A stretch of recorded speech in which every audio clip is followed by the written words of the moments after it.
भगवान माखन चोर हैं, लेकिन वो और भी वस्तुओं की चोरी करते हैं। व्रजे वसंतम नवनीत चौरम गोपांगनानां यदकूल चौरम अनेक जन्मार्जित पाप चौरम चौराग्रगण्यम पुरुषम नमामि। भगवान गोकुल में रह करके मक्खन की चोरी तो करते हैं, परंतु मनुष्य के जीवन के जितने भी पाप हैं, जब भगवान की शरण में यह जीव जाता है, उनका बंधन करता है, तब उस जीव के जीवन के जितने भी पाप कर्म हैं गोविंद उसका हरण कर लेते हैं। मनुष्य जब अर्पण कर देता है स्वयं को भगवान के समीप जाकर के एक बार प्रार्थना कर लेता है, प्रभु मैं आपका हूँ, तो वह उसके जीवन के समस्त दुखों का हरण करके आनंद प्रदान करते हैं। जिस समय विभीषण आया है राम जी के पास, तो राम जी ने तिलक किया है। जो राम जी ने तिलक किया, अभी युद्ध नहीं हुआ था, तो विभीषण ने कहा कि प्रभु तिलक तो आपने हमको कर दिया, लंका का राजा बना दिया, यदि मति शुद्ध हो गई, लंकापति रावण आ गया आपके पास, तब आप क्या करेंगे? हमको तो राजा बना दिया है, रावण को क्या देंगे? तो भगवान कहते हैं कि अपना अयोध्या का साम्राज्य उसे प्रदान कर दूंगा, व्योम के तारे तुम्हें राकेश बना दूंगा, आया शरण लंकेश तो अवधेश बना दूंगा। तो भगवान की वो लीला है। विभीषण ने कहा प्रभु जब आप मुझको लंका का राजा बना देंगे, रावण को अयोध्या प्रदान कर देंगे, तो आप कहाँ जाएंगे? भगवान ने कहा भालू बंदरों के साथ अपना पूरा जीवन व्यतीत कर दूंगा। ये भगवान की कृपा है, सर्वस्व दे देते हैं। आपने थोड़ा भी दिया तो भगवान इतना अधिक प्रदान कर देते हैं कि उसको रखने का सामर्थ्य हमारे अंदर नहीं रह पाता। उनकी कृपा में कमी नहीं है, केवल हमारी दृष्टि सुधर जाए तो भगवान सर्वस्व दे सकते। इसलिए भगवान सबको आनंद प्रदान करते। तो भगवान चोरी की लीला करने चल रहे हैं।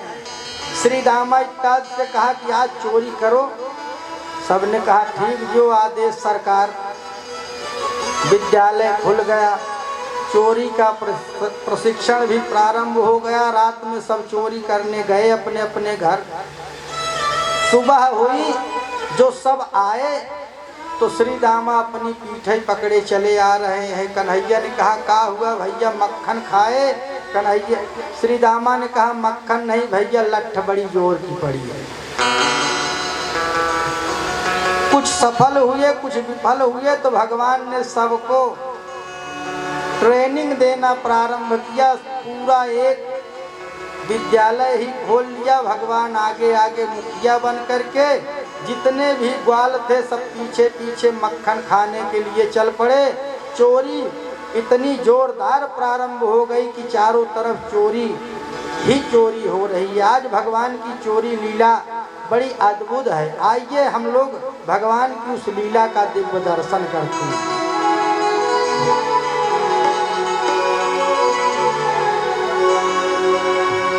गोकुल में घर घर में, मधुबन की गलियन में एक शोर आया कि माखन चोर आया।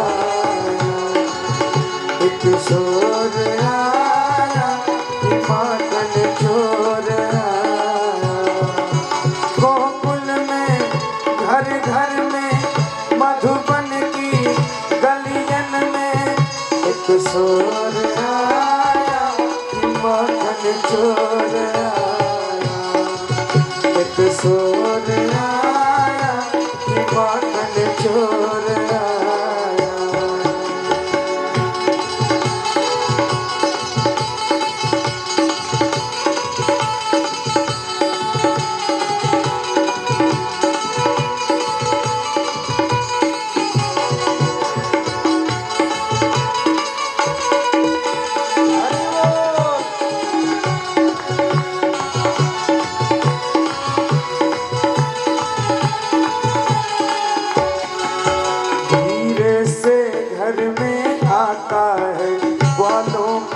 ही संग लाता है। दरवाजे से आकर वो खिड़की से भग जाता है। छोटा सा नन्हा सा भोला सा नटखट सा नंद किशोर आया कि माखन चोर आया। एक किशोर आया कि माखन चोर आया। गोकुल में घर घर में मधुबन की गलियन में एक किशोर आया कि माखन चोर आया। एक किशोर आया कि माखन चोर आया। राधे हरिओ।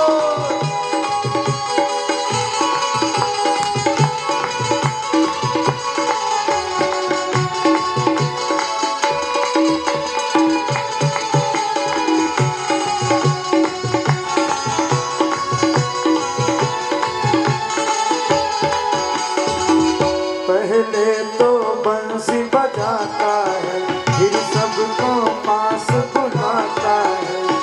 अपनी मीठी बातों से सबका मन बहलाता है। हम सबको वो सताने, हम सबको वो सताने।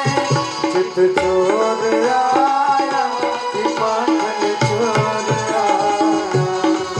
एक किशोर आया कि माखन चोर आया। गोकुल में घर घर में मधुबन की गलियन में एक किशोर आया कि माखन चोर आया। एक किशोर आया कि माखन चोर आया। राधे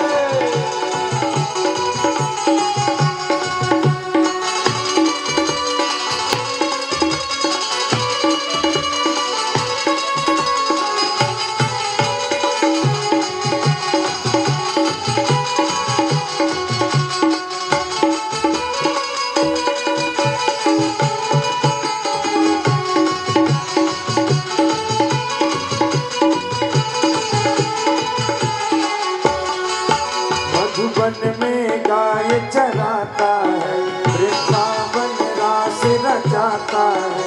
मधुबन में गाय चराता है, वृंदावन रास रचाता है। बनगट पे जाकर धीरे से गोपियन चीर चुराता है। वो जाना पहचाना गोकुल का दीवाना। चीर चोर आया कि माखन चोर आया। एक किशोर आया कि माखन चोर आया। गोकुल में घर घर में मधुबन की गलियन में एक किशोर आया कि माखन चोर आया। एक किशोर आया कि माखन चोर आया। एक किशोर आया कि माखन चोर आया। एक किशोर आया कि माखन चोर आया।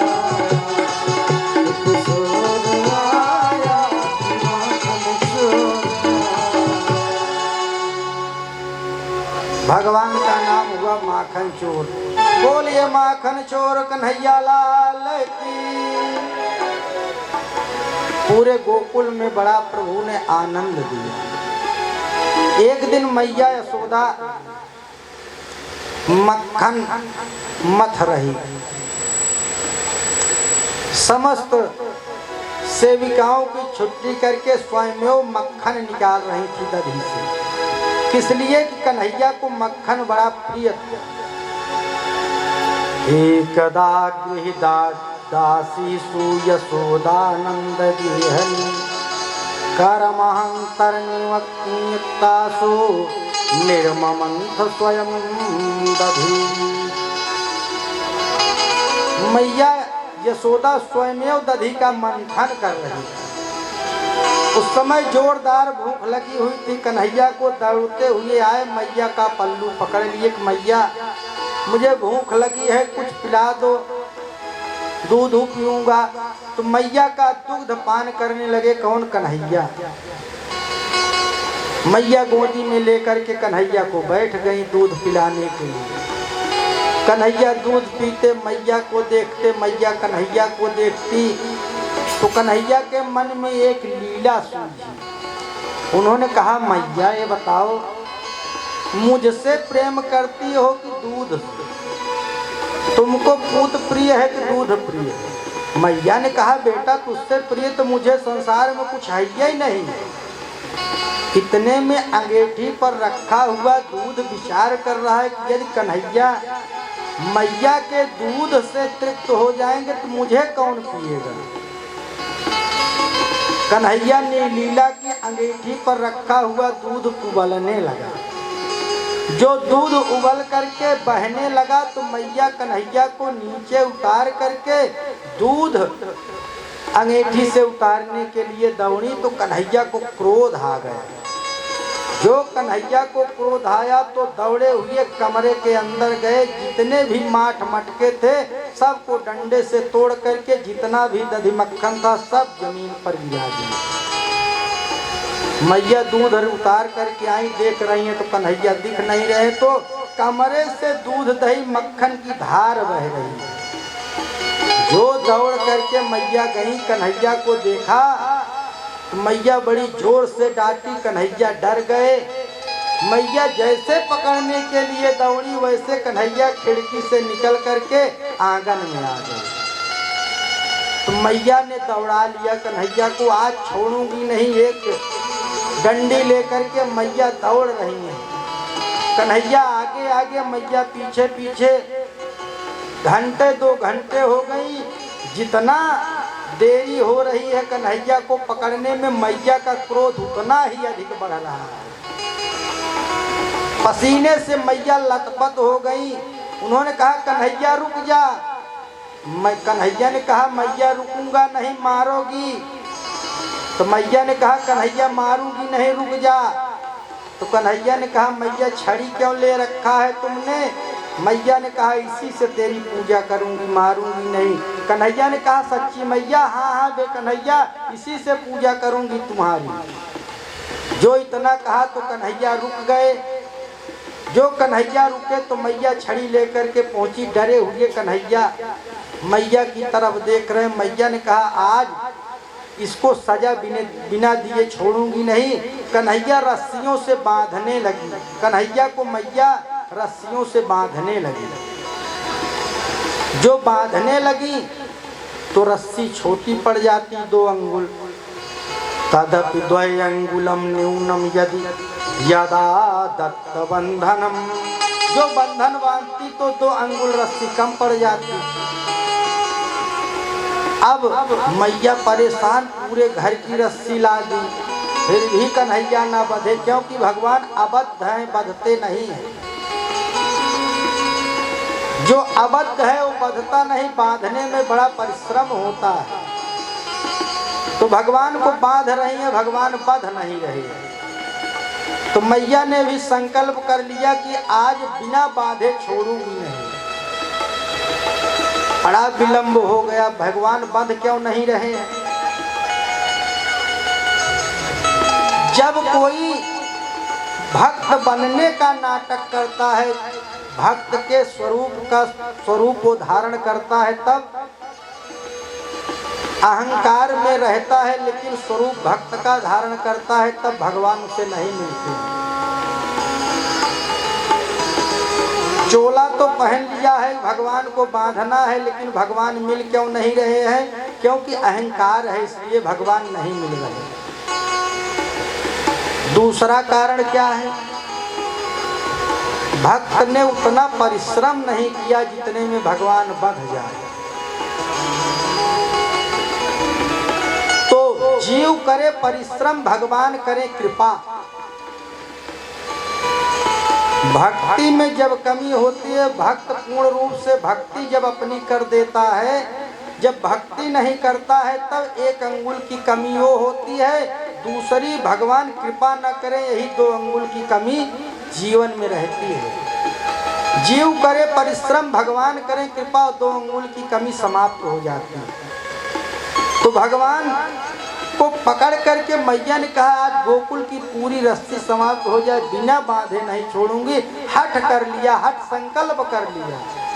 तो जो भगवान अबद्ध थे वे बध गए और डरे हुए।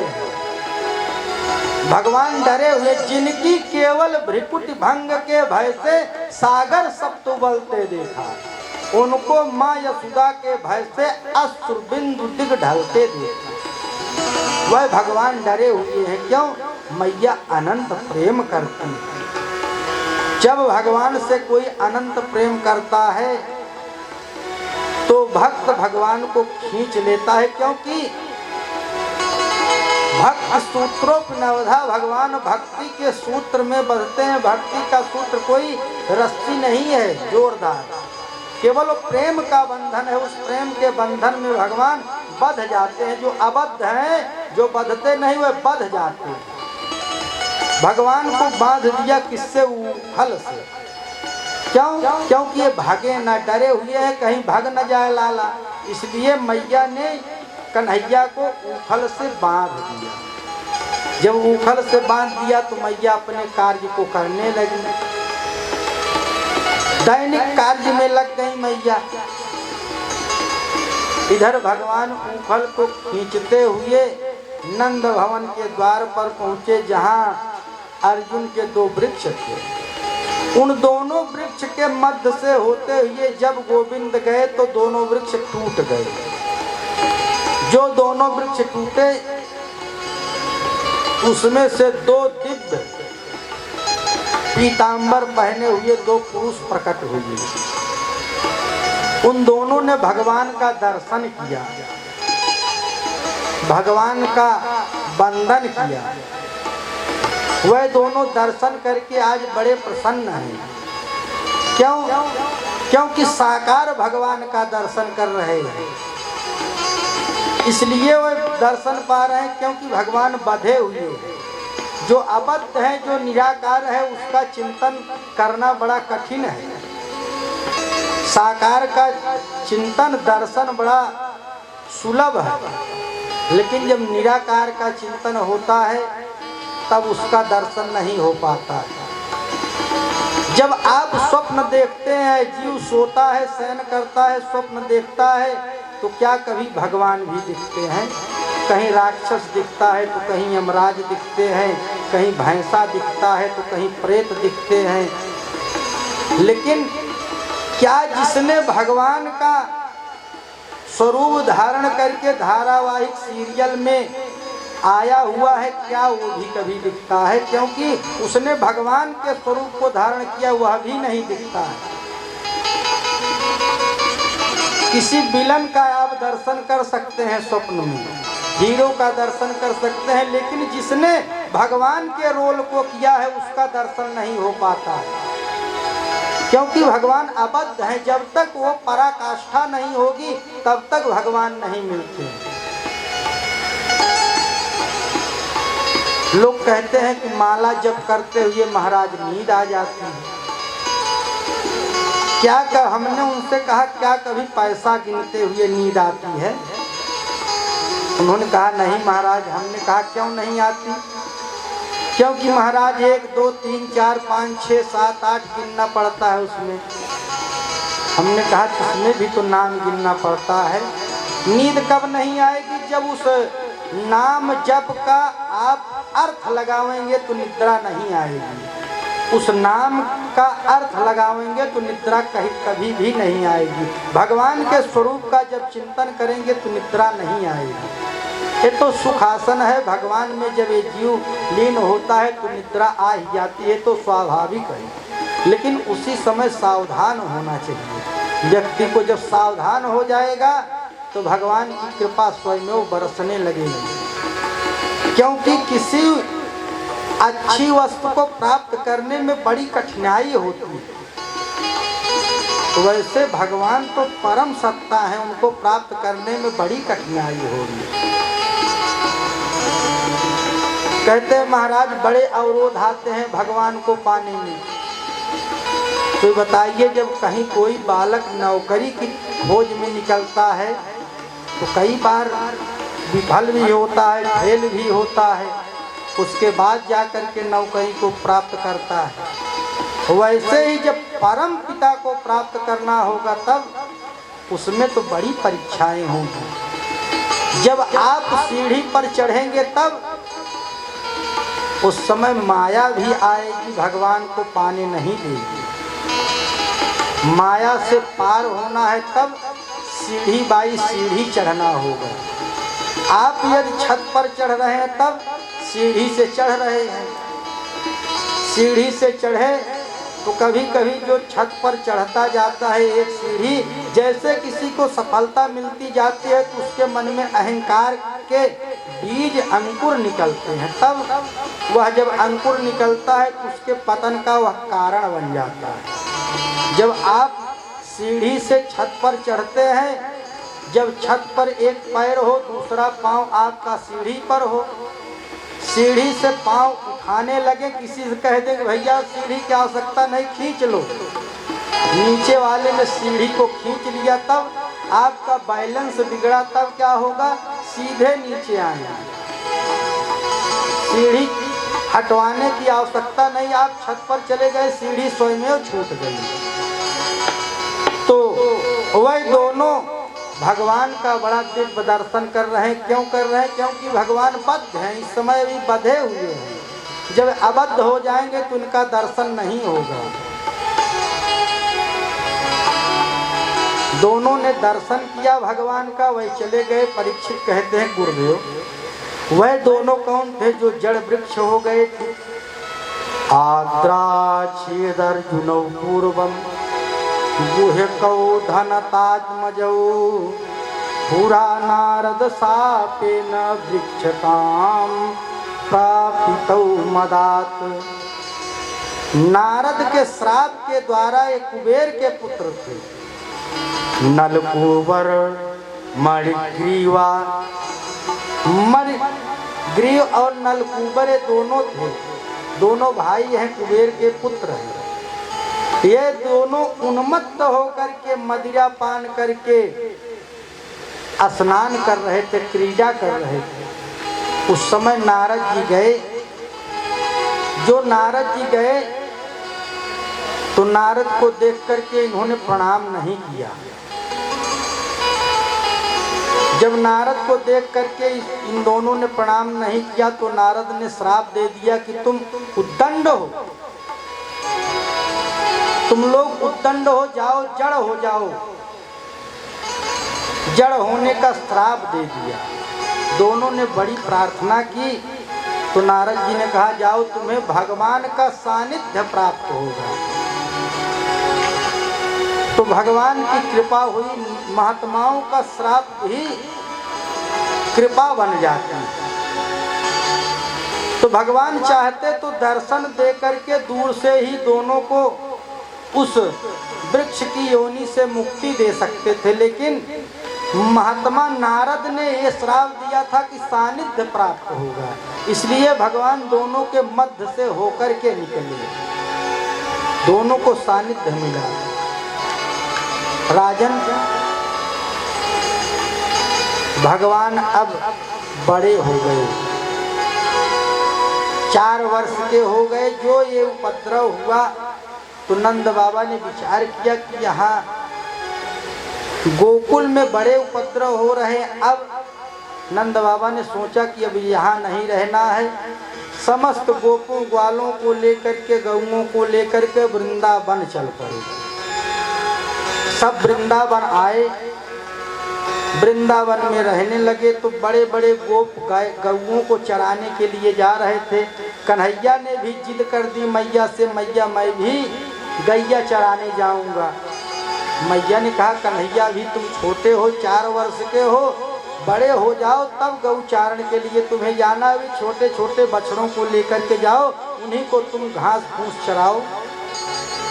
कन्हैया ने कहा ठीक है मैया। छोटे ग्वालों के साथ कन्हैया हो लिए बछड़ों को चराने के लिए जाते थे। हे उत्तरानंदन परीक्षित, एक दिन वत्सासुर नामक दैत्य उन बछड़ों के मध्य में हिष्ट पुष्ट तंदुरुस्त होकर के आया। भगवान तो जान लिए, वो विचार कर रहा था जब कन्हैया आएंगे तो उनको छोड़ूंगा नहीं, मारूंगा। जैसे ही भगवान समीप पहुंचे जोर से उसने उछाल भरी। भगवान ने दोनों पैरों को उठा पकड़ करके जोरदार घुमाया और कैच के वृक्ष पर दे मारा। उसका गोविंदाय नमो नमः वत्सासुर का अंत हो गया।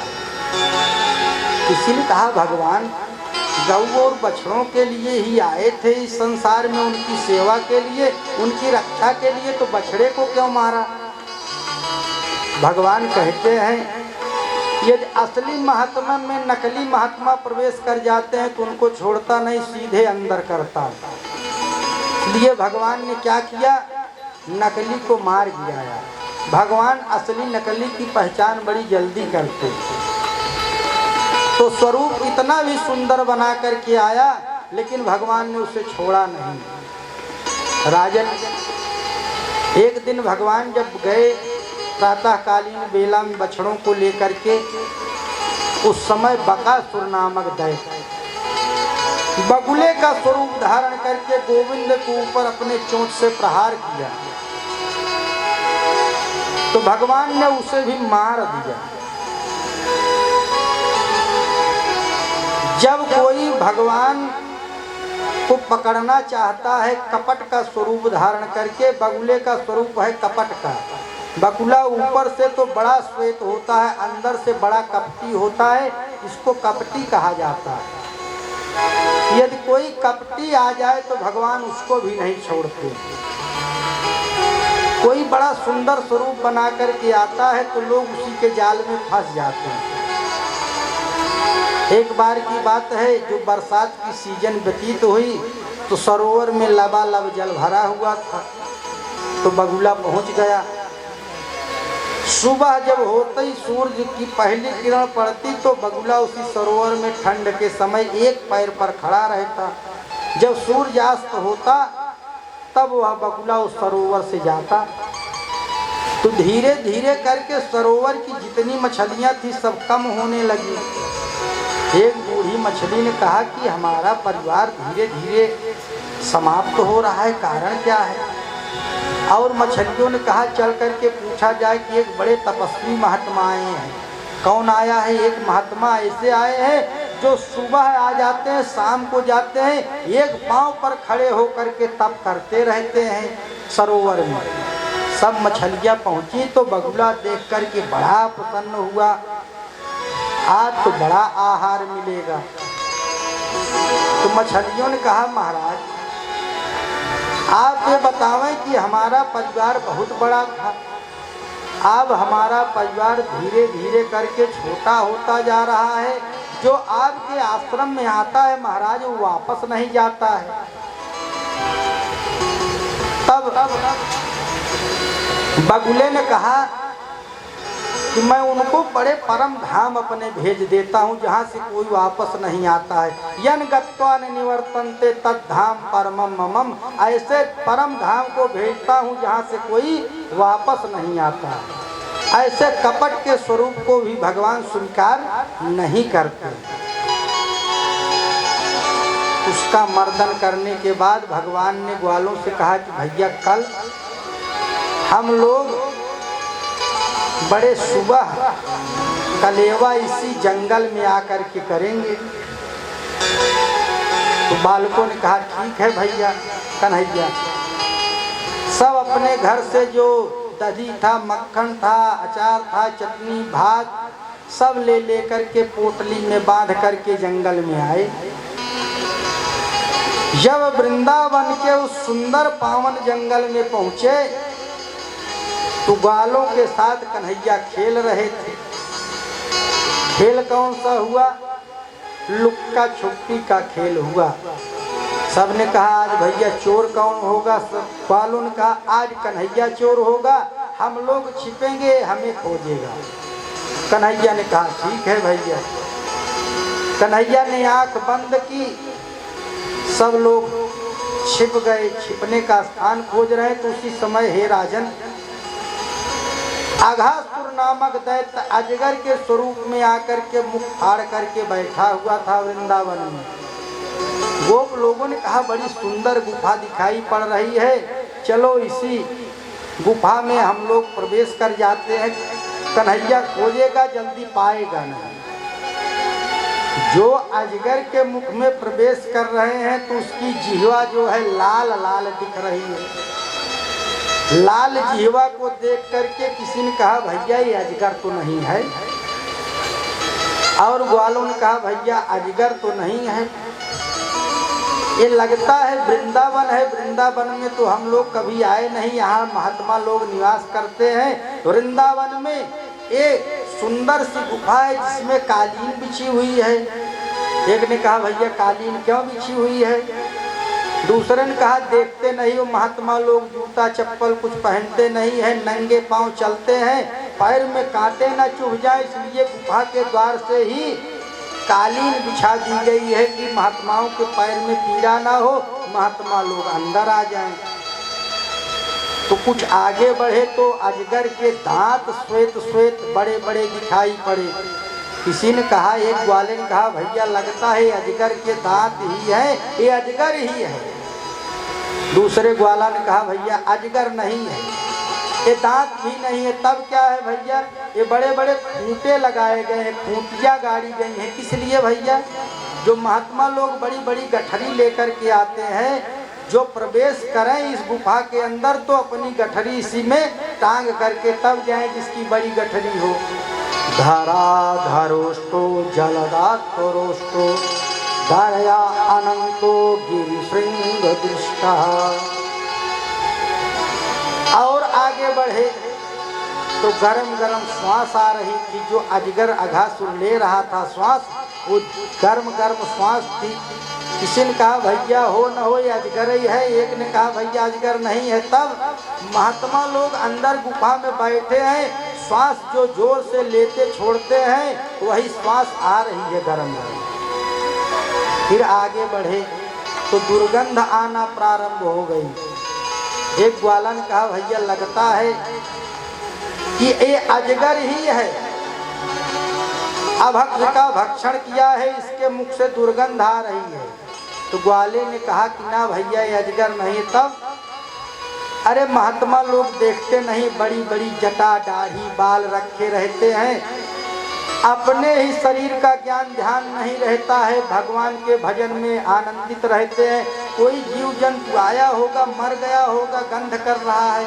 इतना कहते हुए समस्त ग्वाला अघासुर के अंदर प्रवेश कर गए। जो भगवान की प्रतीक्षा में बैठा हुआ है कौन? अघासुर, कि कन्हैया आवे तब हम मुख को बंद करें। यही विचार कर रहा था। इतने में गोविंद पहुँचे। जैसे ही कन्हैया पहुँचे वैसे ही उसने अपने मुख को बंद कर लिया।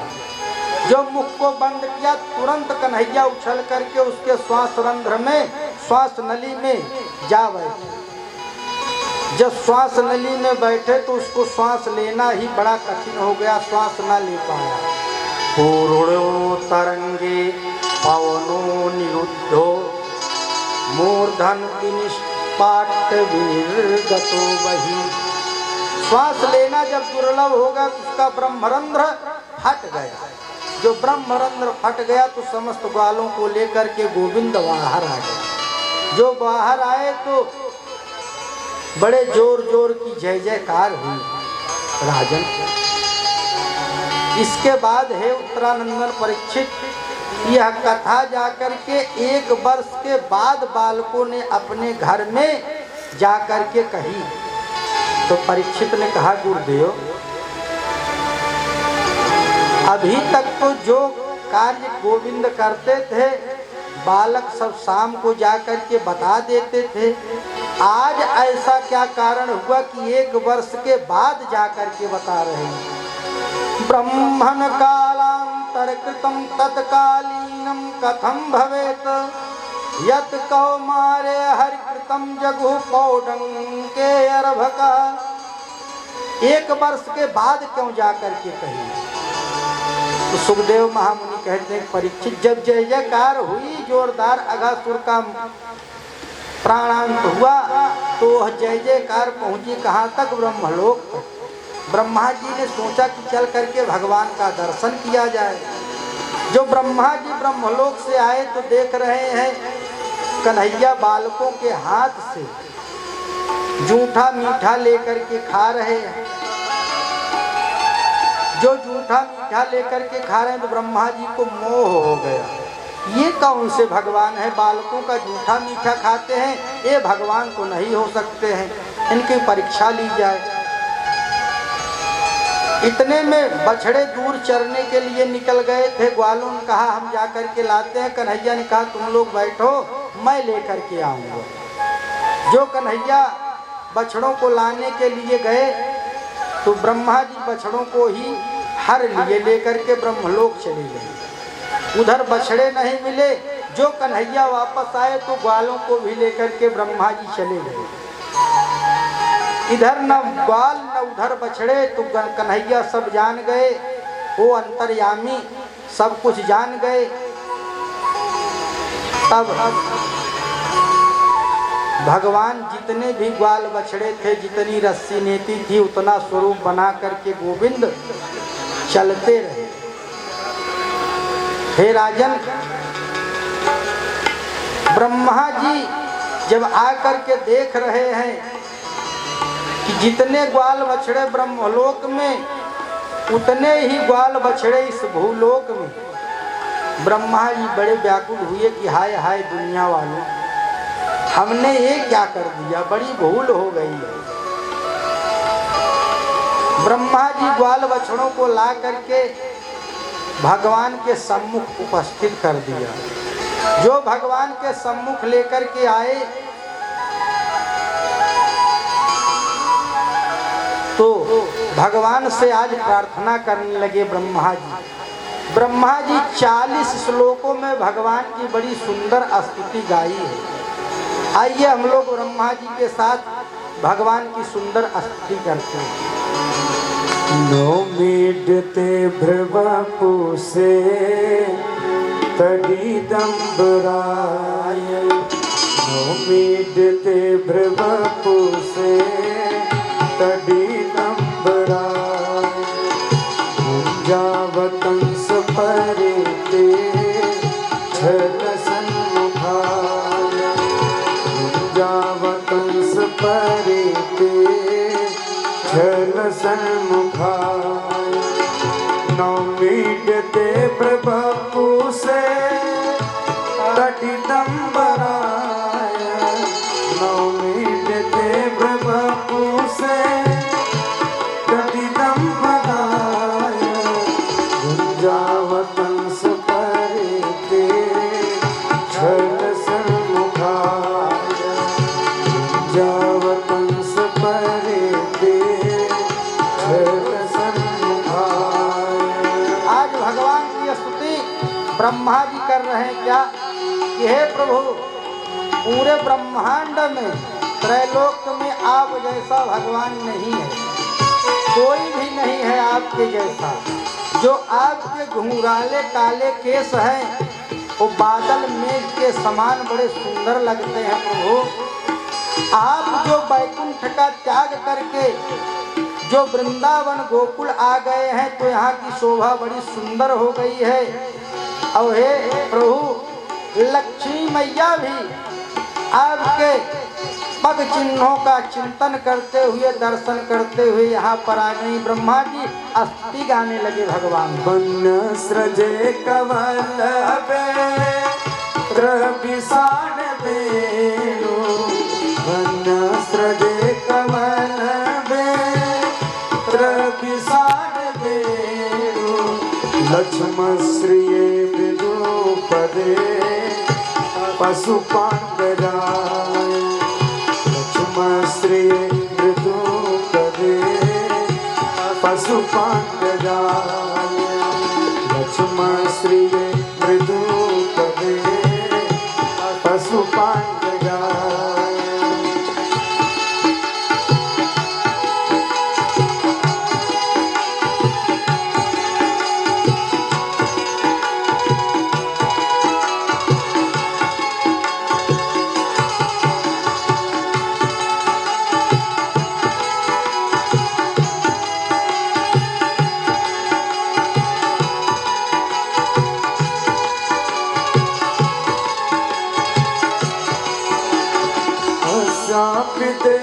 बपुसो मदनुग्रहास अस्यापि देव बपुसो मदनुग्रहास स्वेच्छामयस्य न तु भूतमयस्य भूति स्वेच्छामयस्य न तु भूतमयस्य भूति।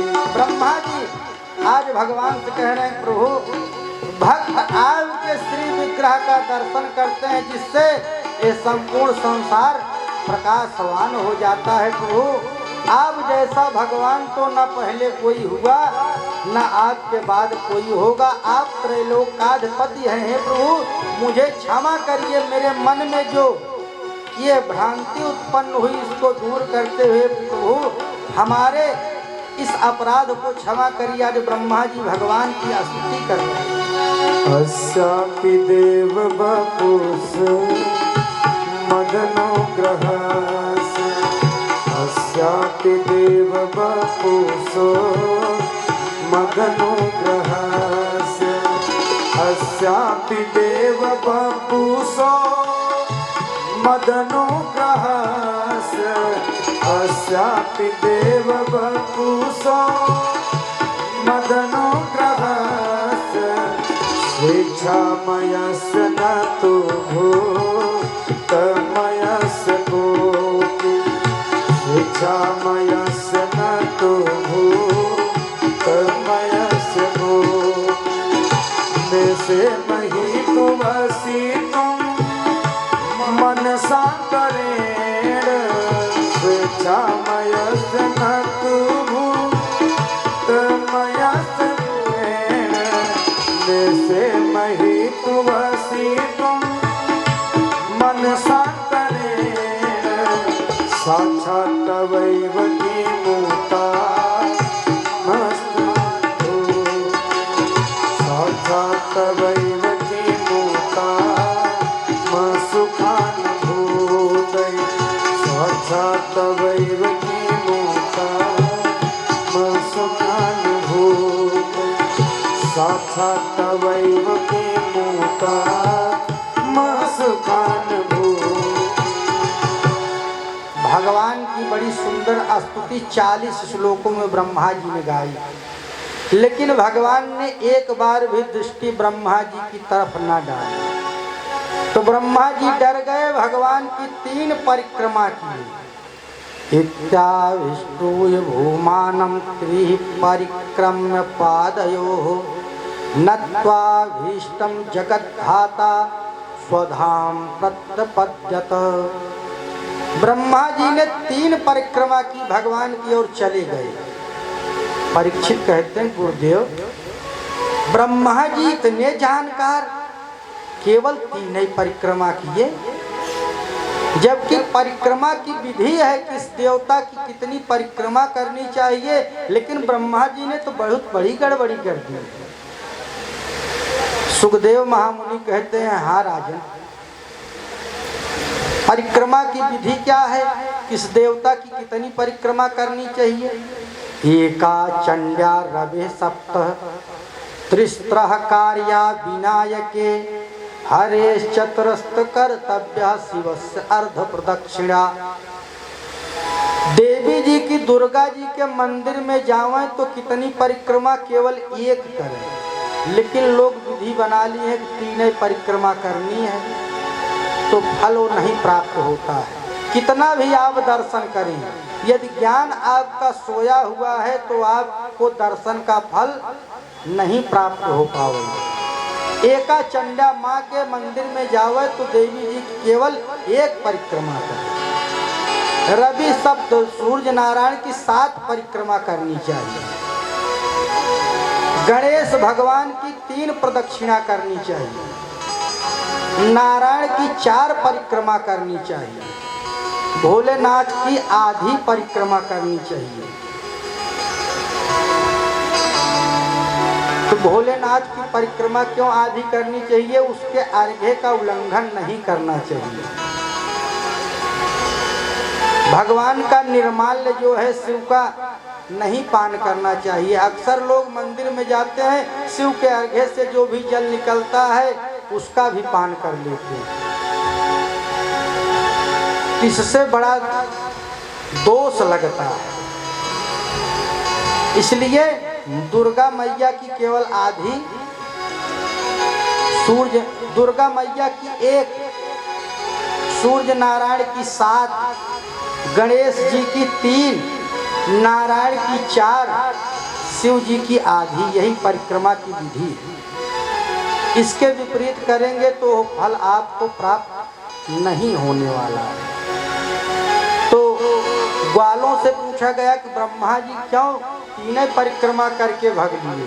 ग्वालों ने कहा जब बड़ा अधिकारी बिगड़ जाए, क्रोधित हो जाए, तो छोटे अधिकारी को वहां से तुरंत तत्क्षण भाग लेना चाहिए, नहीं तो बड़ी विपत्ति आ सकती है।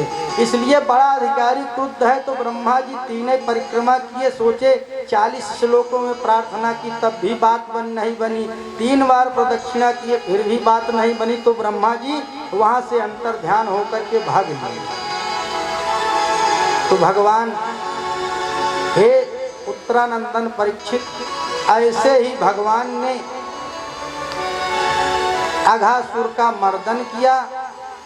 इसी कारण से जो ब्रह्मा जी ग्वालों को लेकर के 1 वर्ष तक गए थे, 1 वर्ष के बाद जब असली ग्वाल आए तो वह अपने अपने घर जाकर के अघासुर के मृत्यु की कथा अपने अपने माता पिता से बताए।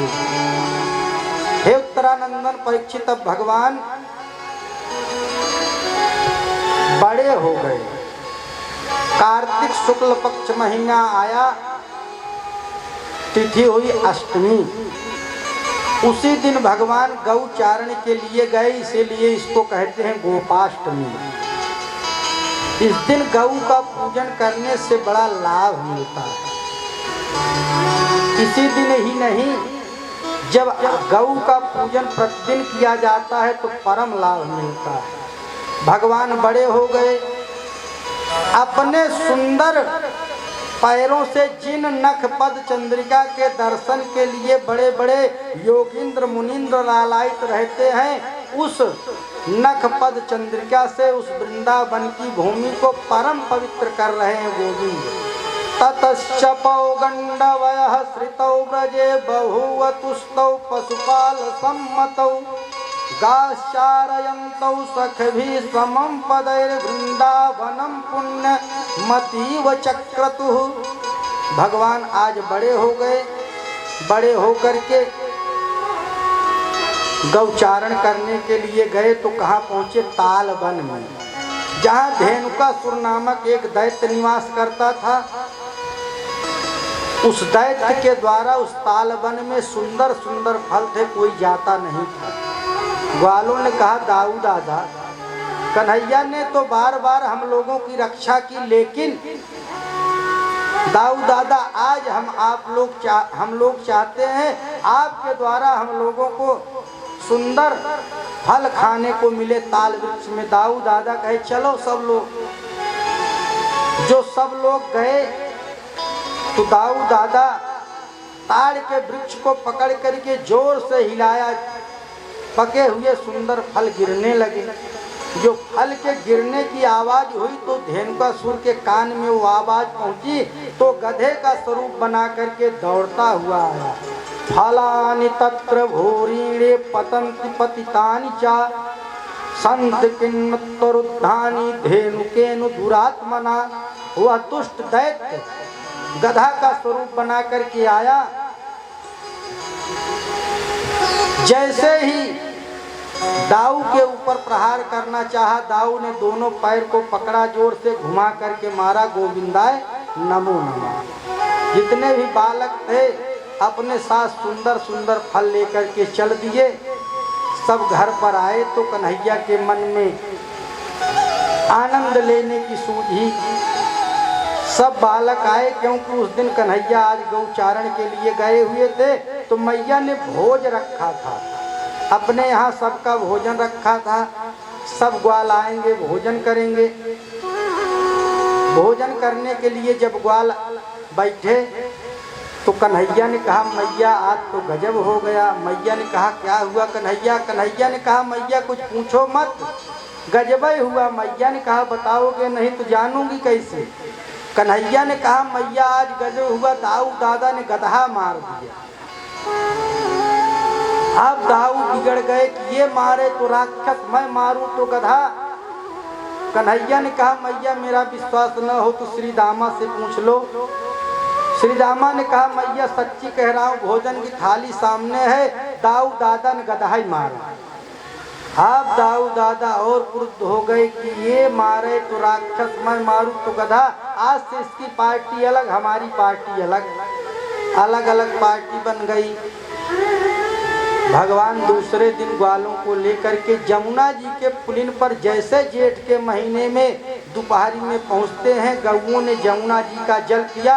वो विषाक्त जल पी करके गौएं मूर्छित हो गई। जो गौएं मूर्छित भई तो ग्वाल रोने लगे। तो भगवान ने अपनी कृपा भरी दृष्टि से देखा, सब उठ खड़ी हुई। जो उठ खड़ी हुई तो गोविंद को बड़ा क्रोध आया कालिया के ऊपर। कहते हैं कि गोविंद गेंद निकालने के लिए गए, लेकिन ऐसा भागवत में नहीं। गोविंद तुरंत कदम्ब के वृक्ष पर चढ़े, कालिया कुंड में छलांग लगाई। जो कुंड में छलांग लगाई तो वहाँ कालिया सो रहा था। कालिया की नाग पत्नियां जो थी जग रही थी, सेवा कर रही थी। सुंदर कन्हैया को देख करके नाग पत्नियों ने कहा कि बालक तो बड़ा सुंदर है, लेकिन ये अभी हमारे स्वामी जगेंगे तो इसको मार डालेंगे। प्रार्थना करने लगी कि बालक तुम बड़े सुंदर हो, चले जाओ, नहीं तो हमारे स्वामी जगेंगे तुम्हें मार डालेंगे। कन्हैया ने कहा मार कैसे डालेंगे, उसको तो मारने के लिए मैं आया। अरे बालक बड़ा हाथी है भाई, अरे चले जाओ बालक, तुम बड़े सुंदर हो, चले जाओ। लेकिन कन्हैया एक न मानी। कन्हैया ने जोरदार पैर से प्रहार किया कालिया के पूंछ पर। कालिया जगा, भयंकर युद्ध होने लगा। कालिया ने कन्हैया को लपेट लिया अपनी कुंडली में। सर्प का एक नाम है भोगी, जिसको भी पकड़ लेता है उसकी हड्डियों को जकड़ करके तोड़ देता है। तो भोगी से कौन बच सकता है? योगी। तो भगवान कौन है? योगेश्वर। जब कन्हैया को उसने अपनी कुंडलियों में जकड़ना प्रारंभ किया तो कन्हैया ने अपने शरीर को फुलाना प्रारंभ किया। उसकी नसें टूटने लगी तो कन्हैया को छोड़ करके एक तरफ जा खड़ा हुआ। भयंकर युद्ध हुआ, लथपथ हो गया खून से कालिया। फिर भी कालिया लड़ रहा है। इतने में नाग पत्नियों ने 21 श्लोकों में भगवान की बड़ी सुंदर स्तुति गाई। न नाक पृष्ठम न च सार्वभौमम न पारमेष्ठम न रसाधिपत्यम न योग सिद्धिर पुनर्भवम वांछन्ति यत् पादरजः प्रपन्नाः। नाग पत्नियों ने कहा प्रभु, जिन नखपद चंद्रिका के दर्शन के लिए योगींद्र मुनींद्र लालायित रहते हैं, उसका चरण रज मिल जाए, अपने शरीर में लग जाए तो जीवन धन्य हो जाए। तो आज प्रभु आपके पैर हमारे पति के सर पर पड़ गए हैं तो उनके तो समस्त पाप समाप्त हो गए। प्रभु उनको छोड़ दीजिए। भगवान ने कहा मैं थोड़ी लड़ रहा हूँ, यही तो लड़ रहा है। कालिया ने कहा भला हमारी गलती क्या है, मैं भी तो आराम से इसमें रह रहा था। भगवान ने कहा तुम जो विष छोड़ते हो यही तुम्हारी गलती है। कालिया ने कहा कि प्रभु आज आपसे एक प्रश्न करता हूँ। कालिया ने प्रश्न किया। भगवान के बलि, बाली और काली तीनों परम भक्त हैं भगवान के, लेकिन ये भगवान से प्रश्न भी बहुत करते हैं। तो कालिया ने कहा कि प्रभु ये बताइए संसार को किसने बनाया? भगवान ने कहा हमने। जीव जंतुओं को किसने बनाया? भगवान ने कहा हमने। सर्पों को किसने बनाया? भगवान ने कहा हमने। तब कालिया ने कहा कि प्रभु हमारे मुख में विष किसने दिया? भगवान ने कहा हमने। कालिया ने कहा जब सब कुछ आपने दिया है तेरा तुझको अर्पण क्या लागे मेरा, तो इसमें गलतियां हमारी क्या है। अब भगवान ने सोचा बात तो ठीक ही कह रहा है।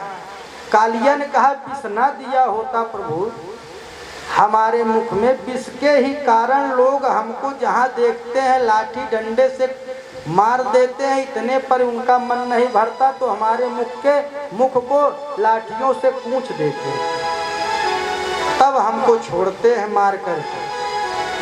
कदाचित प्रभु आपने तोता मैना भी बनाया है, उनके मुख में तो आपने विष नहीं दिया, हमारे मुख में विष नहीं दिया होता तो हमको भी लोग तोता मैना की तरह पालते, पिंजड़े में रखते, दूध इत्यादि पिलाते, हम भी सबके यहाँ रहते। अब भगवान ने विचार किया बात तो ठीक ही कह रहा है, लेकिन भगवान ने कहा कि माना कि हमने सब कुछ बनाया, लेकिन तुम्हारा राज्य तो अलग हमने कर दिया है। रमण द्वीप नामक एक स्थान बनाया है जहाँ पर सर्प निवास करें, तो तुम हमारे राज्य में आकर के आतंक क्यों फैलाते हो जब तुम्हारा राज्य ही अलग कर दिया है। तो तुमको जब हमने अलग देश दे दिया, तुम हमारे देश में आकर के उत्पात क्यों मचाते हो। जाओ अपने देश में रहो, लड़ो भिड़ो कटो मरो, हमसे क्या। कालिया ने कहा ठीक प्रभु जाऊंगा, लेकिन आपका गरुड़ मुझे छोड़ेगा नहीं, मार डालेगा। भगवान ने कहा मेरे पद चिन्ह है, तुम जाओ, तुम्हें गरुड़ कुछ नहीं करेगा। इसके बाद कालिया चलने को तैयार हुआ तो भगवान ने कहा कि कालिया भी तुम रुक जाओ, तुम्हारे सर के ऊपर नृत्य करते हुए ताता थैया चलूंगा। भगवान कालिया के फण पर आज ताता थैया नृत्य करते हुए ऊपर निकले। देवताओं ने बड़ा सुंदर स्वागत किया। कालिया रमण द्वीप पर गया, भगवान से मिलने के लिए सबसे पहले दाऊ दादा दौड़ करके आए। जो दाऊ दादा दौड़ करके आए, अभी तक तो झगड़ा जोरदार हुई थी। दाऊ दादा क्यों आए? दाऊ दादा इसलिए आए कि 100 फण वाले का विष शरीर में लगा होगा। 1000 फणों से दाऊ दादा ने विष को खींच लिया। उसके बाद कन्हैया गोपों ग्वालों से सबसे मिले, सब अपने अपने भवन को गए। हे उत्तरानंदन परीक्षित, एक दिन बड़ा सुंदर समय आया, वो दीपावली का समय था। भगवान शयन कर रहे थे, मैया यशोदा दिव्य व्यंजन बना रही थी। उस व्यंजन की सुंदर सुगंधी भगवान के नाक से होते हुए जो अंदर प्रवेश की, तो भगवान उठ गए भोर में। जो भोर में उठे, पहुंच गए रसोई में, कहा मैया ये क्या बना रही हो। मैया ने कहा व्यंजन बन रहे किस लिए मैया? अरे जय जय होगी। अब कन्हैया ने कहा मैया जय जय क्या है? तो मैया ने कहा जाओ बाबा से पूछो। बाबा से पूछने गए तो बाबा ने कहा कि जय जय ये है, हम इंद्र की पूजा करेंगे। इंद्र की पूजा के लिए मिष्ठान बन रहे हैं, पकवान बन रहे हैं। क्यों बाबा?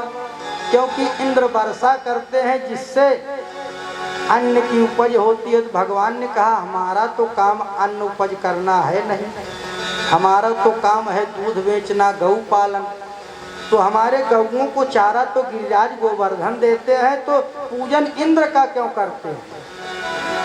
अब की बार इंद्र का पूजन नहीं, गिरिराज गोवर्धन का होगा। नंद बाबा ने कहा कि इंद्र नाराज हो जाएंगे, इसलिए पूजन किसका होगा? इंद्र का होगा।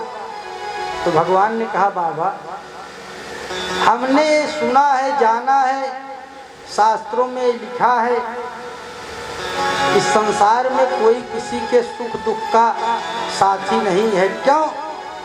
कर्मणा जायते जंतु कर्मणैवा विलीयते, सुखम दुखम भयम क्षेमम कर्मणैवाधिपत्यते। अपने अपने कर्म के द्वारा यह जीव सुख और दुख दोनों प्रकट करता है। जो जैसा कर्म करता है उसको वैसा ही सुख दुख प्राप्त होता है। क्योंकि एक बार एक व्यक्ति था, टीपी त्रिवेदी ने टीले का न्याय एक पुस्तक लिखा है, बड़ी सुंदर पुस्तक। उन्होंने लिखा है अपने पुस्तक में कि एक बार वो अपने भवन के ऊपर टहल रहे थे। बॉम्बे के जज वे टहल रहे थे तो एक व्यक्ति के गले को काट करके झोले में रख करके जैसे ही चला, लोगों ने देख लिया, दौड़ाने लगे उसको मारने के लिए, पकड़ने के लिए। ऊपर से त्रिवेदी साहब देख रहे थे। वो दौड़ता हुआ उनके महल से सामने की तरफ आया तो एक व्यक्ति गांव का गया हुआ था, उसने कहा भैया हमारे झोले को पकड़ो, थैले को, मैं आ रहा हूं। थैले को उसने पकड़ लिया तो जो लोग दौड़ करके आ रहे देख रहे हैं थैले से खून टपक रहा है। देखा थैले में तो सर मनुष्य का, पकड़ करके लगे मारने। इतने में पुलिस आ गई, पकड़ करके ले गई, बंद की। तो भगवान की माया देखिए कि टीपी त्रिवेदी साहब के ही बैच में वो पहुंचा मुकदमा। सब कुछ सुना, साक्ष्य सारे विपरीत थे। फांसी की सजा ना दे करके आजीवन कारावास लिख दिया। उठे अपने स्थान पर पहुंचे जहां उनका चेंबर था। अपने चपरासी को भेजा, हमने जिसको अभी सजा सुनाई उसको बुला करके लाओ, मैं अकेले में कुछ बात करना चाहता हूँ। वह गया तो जज साहब ने कहा कि भैया मैं जानता हूँ कि तुम निरपराध हो, तुमने नहीं मारा है, फिर भी मुझे तुम्हें सजा देनी पड़ी क्योंकि सारे साक्ष्य तुम्हारे विपरीत थे। हमने फांसी की सजा ना दे करके उम्र कैद दी, मुझे क्षमा करना। उसने कहा नहीं सरकार, आपने सजा सही दी है। कैसे सजा सही दिया हमने? मैं अपनी पत्नी के सर को काट दिया, मार करके उसको जमीन में गाड़ दिया और भाग करके बॉम्बे चला आया। जो सजा मुझे आज के कुछ वर्ष पहले मिलनी थी वो सजा मुझे आज मिली। तो जो संसार में जैसा कर्म करता है यदि उसका प्रायश्चित नहीं करता है उसको कर्म भोगना ही पड़ता है। यदि भगवान से गलती हो गई, भगवान से क्षमा मांगे तो प्रायश्चित के द्वारा वह क्षमा हो जाता है। अगर जो जैसा कर्म करता है जीवन में वैसा ही फल भोगता है। भगवान ने बताया, इधर गोस्वामी तुलसीदास ने बड़ा सुंदर वर्णन किया है। कहू न को सुख दुख कर दाता, कहू न को सुख दुख कर दाता, कहू न को सुख दुख कर दाता, कहू न को सुख दुख कर दाता, निज कृत कर्म भोग सब भाता, निज कृत कर्म भोग सब भाता, कहू न को सुख दुख कर दाता, कहू न को सुख दुख कर दाता, निज कृत कर्म भोग सब भाता, निज कृत कर्म भोग सब भाता।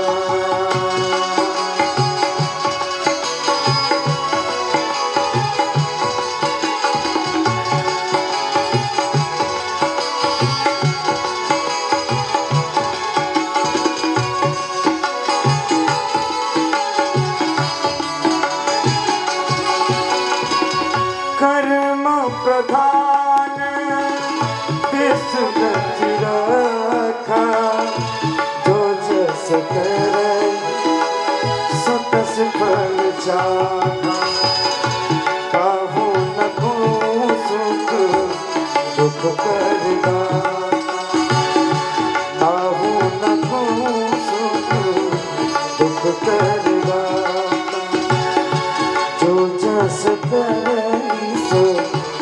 पर जाता। एक कर्म उस जीव को पकड़ लेता है, चाहे जहाँ चला जाए। जैसे 1000 गौएं हो तो बछड़े को छोड़ दीजिए तो अपनी माँ के पास पहुँच जाता है, वैसे मनुष्य का किया हुआ कर्म भी उसे पकड़ लेता है, चाहे जहाँ जाए। भगवान ने समझाया, सब लोग गए गिरिराज गोवर्धन के पास। अब सबने कहा, कन्हैया लेकर के आए हो, तुम ही बताओ इनका पूजन कैसे हो। तो कन्हैया ने कहा, पहले जल लेकर के आओ जमुना जी से, गिरिराज को स्नान करवाओ। अब ग्वाला लगे ढोने जल गगरी हाड़ी मटकी से। अब सुबह से दोपहर हो गई तो ग्वालों ने हाथ जोड़ा, कन्हैया इतने बड़े गिरिराज गोवर्धन, अभी इनकी डढ़ियों न भीगी तो कब ये पूरा स्नान करेंगे। तो कन्हैया ने कहा, सब लोग हाथ जोड़ करके प्रार्थना करो हमारे देवता से। सब लोगों ने हाथ जोड़ा तो भगवान ने मन से ध्यान किया, मानसी गंगा का प्राकट्य हुआ। बोलिए मानसी गंगा मैया की। गिरिराज गोवर्धन पर भगवान की कृपा से मानसी गंगा का प्राकट्य हुआ, दिव्य पूजन हुआ। इधर भगवान पूजन कर रहे हैं, उधर गिरिराज गोवर्धन पर खड़े होकर के जितने भी भोग प्रसाद लगते सब पाते जाते। ग्वालों ने कहा, इतना दिन हो गया इंद्र की पूजा करते हुए, इंद्र तो कहियो ना आकर के खाए। ये तुम्हारे देवता बहुत अच्छे हैं भैया, ये तुरंत ही आए, जितना बना है सब खा रहे। सुंदर गिरिराज गोवर्धन का पूजन किया। हमारे मुख्य जवान गायत्री देवी भी गिरिराज का पूजन करेंगी। हम लोग बैठे बैठे ही मन से ध्यान करते हुए गिरिराज गोवर्धन का चिंतन, पूजन, परिक्रमा का लाभ लेंगे। आज कथा का यही विराम होगा। कल भगवान का दिव्य विवाह उत्सव होगा। मैया रुक्मिणी कन्हैया के विवाह का दिव्य उत्सव होगा। आज 5 धाराओं का प्रवाह हो चुका है। आइए हम लोग गिरिराज गोवर्धन की परिक्रमा का अनंत लाभ लेते हैं। बोलिए गोवर्धन भगवान की जय हो। श्री गोवर्धन महाराज महाराज, तेरे माथे मुकुट विराज रहो। श्री गोवर्धन महाराज महाराज, तेरे माथे मुकुट विराज रहो।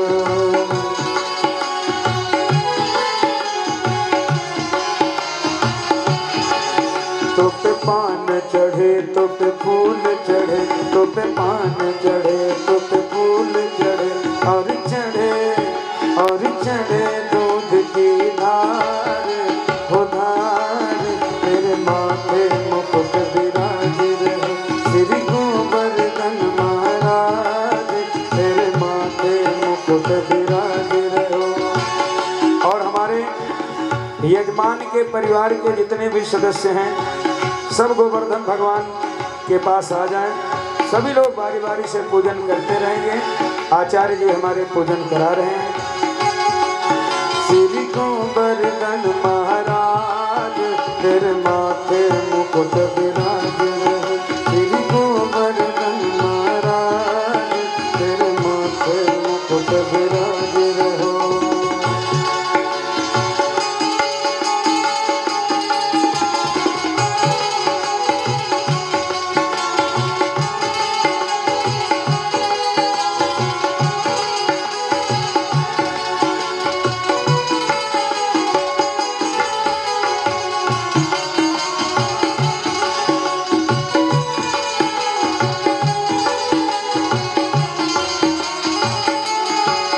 तेरे कानन कुंडल सोह रहो, तेरे कानन कुंडल सोह रहो।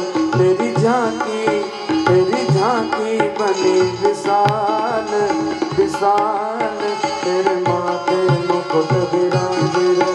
श्री गोवर्धन महाराज, तेरे माथे मुकुट विराज रहो।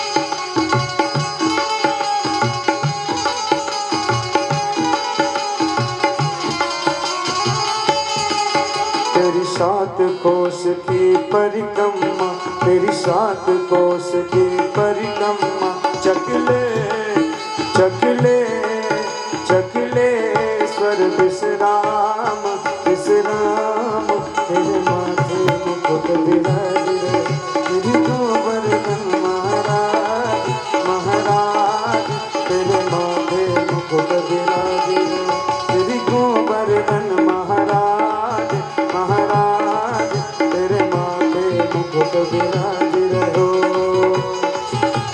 रहो।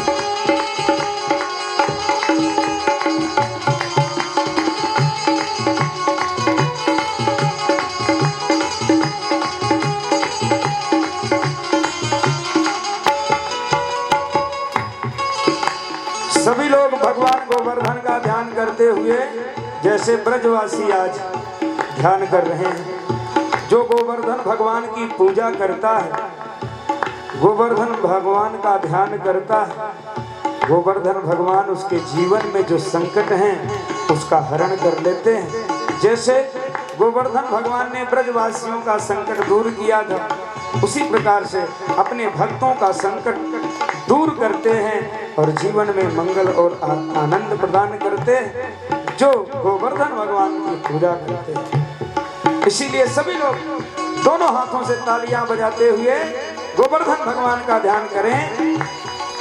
श्री गोवर्धन महाराज, श्री गोवर्धन महाराज, तेरी भक्ति में झूम के गाल सब नाच रहे, गाल सब नाच रहे। श्री गोवर्धन महाराज, श्री गोवर्धन महाराज, तेरी भक्ति में झूम के गाल सब नाच रहे, गाल सब नाच रहे।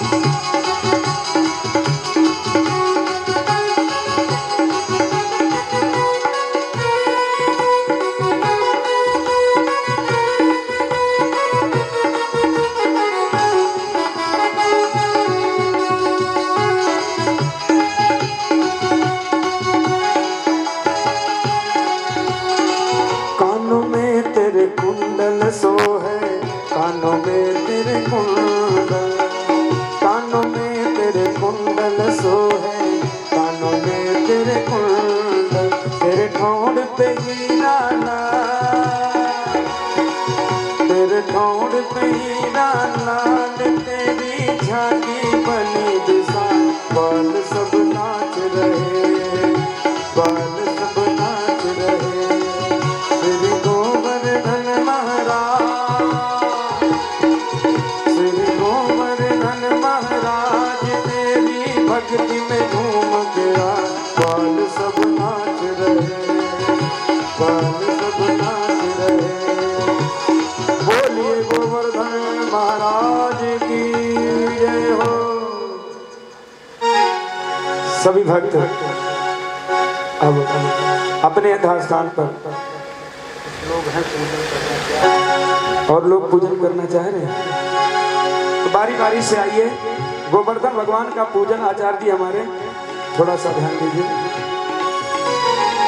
आइए, बड़ा सौभाग्य है, लेकिन आप लोग खड़े मत रहिए, गोवर्धन भगवान के पास आइए, प्रणाम करते हुए पूजन करते हुए अपने स्थान पर आप लोग चले जाएंगे, बारी बारी से दर्शन करेंगे।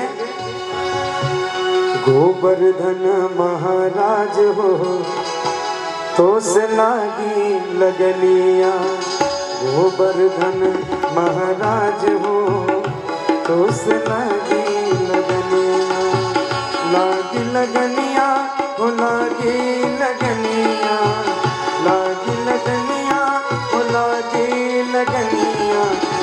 गोवर्धन महाराज हो तो से लागी लगनिया गोवर्धन महाराज हो तो से लागी लगनिया।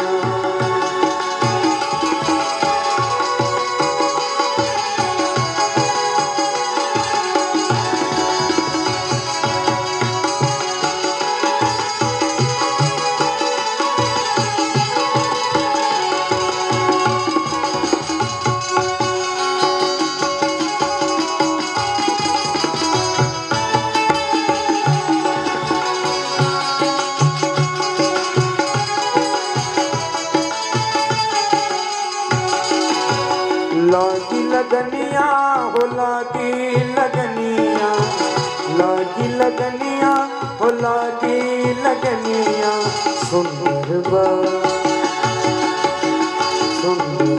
झांकी तोहार हो तो से लागी लगनिया सुंदर झांकी तोहार हो तो से लागी लगनिया गोवर्धन महाराज तो से लागी लगनिया।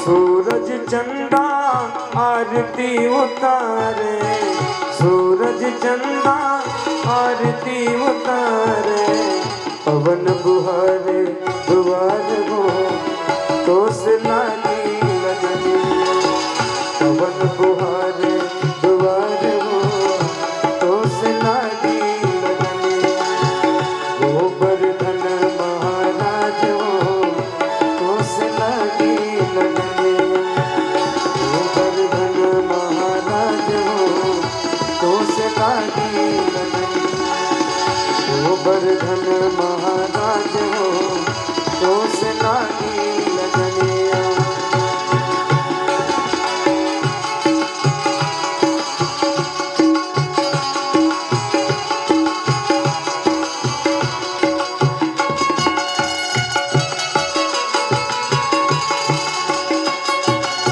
बोलिए गोवर्धन महाराज की जय हो।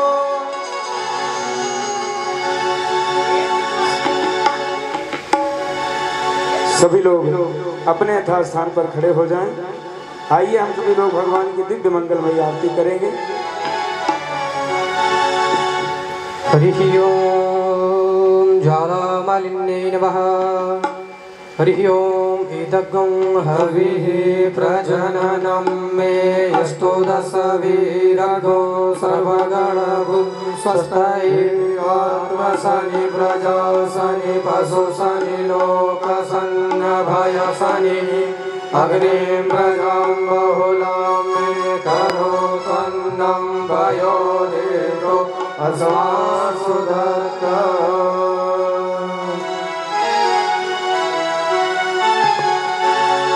हे गिरधारी तेरी आरती गाऊं हे गिरधारी तेरी आरती गाऊं आरती गाऊं प्यारे तुमको मनाऊं आरती गाऊं प्यारे तुमको मनाऊं बातें बिहारी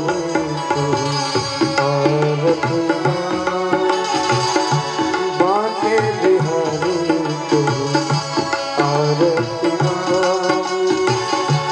आरती गावो करे तुम गो मनाओ आरती गावो करे तुम गो मनाओ